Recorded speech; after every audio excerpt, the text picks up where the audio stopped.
اب ایک اور اصطلاح ہے جو ان آیات میں استعمال ہوئی ہے اور ہم اسے بھی سمجھتے ہیں، اور وہ ہے منافق۔ نافق الیربو کا مطلب یہ ہے کہ جنگلی چوہے کا بل، اور ایک ایسا بل جس کے 2 دھانے ہوں۔ چوہا ایک دھانے سے ایک منہ سے داخل ہو اور دوسرے منہ سے اور دوسرے دھانے سے نکل جائے، اور ہم اسے کہتے ہیں الیربو و نفق۔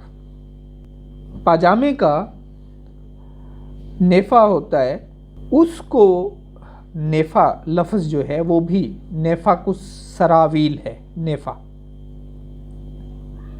یعنی ایک طرف سے نالا ڈالتے ہیں، دوسری طرف سے نکال دیتے ہیں۔ نفاقہ سے نفاق ہے۔ ایسا شخص جو ایک طرف سے دین میں داخل ہوتا ہے، دوسری طرف سے نکل جاتا ہے۔ اس کے قرآن کہتا ہے 2 منہ ہوتے ہیں، ایک منہ سے بات اور کرتا ہے، دوسری بات کوئی اور ہوتی ہے۔ 2 منہ کا مطلب یہ نہیں ہے کہ اس کے منہ 2 ہوتے ہیں، بلکہ مطلب یہ ہے کہ باتیں 2 طرح کی کرتا ہے۔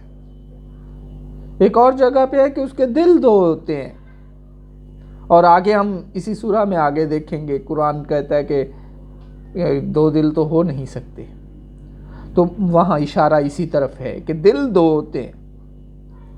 ایک دل کچھ اور کہتا ہے، ایک دل داخل ہوتا ہے، دوسرا دل نہیں ہوتا۔ ایک بات ایک موقع پر کچھ اور ہے، ایک موقع پر قبول کرنے کی بات کرتا ہے، دوسرے موقع پر انکار کی بات کرتا ہے۔ مسلمانوں سے ملتا ہے تو کہتا ہے ہم تمہارے ساتھ ہیں، جب کافروں کے پاس جاتا ہے تو کہتا ہے کہ ہم تو تمہارے ساتھ ہیں، ہم تو انہیں مذاق کر رہے تھے، ہم ان کا استہزاء کر رہے تھے۔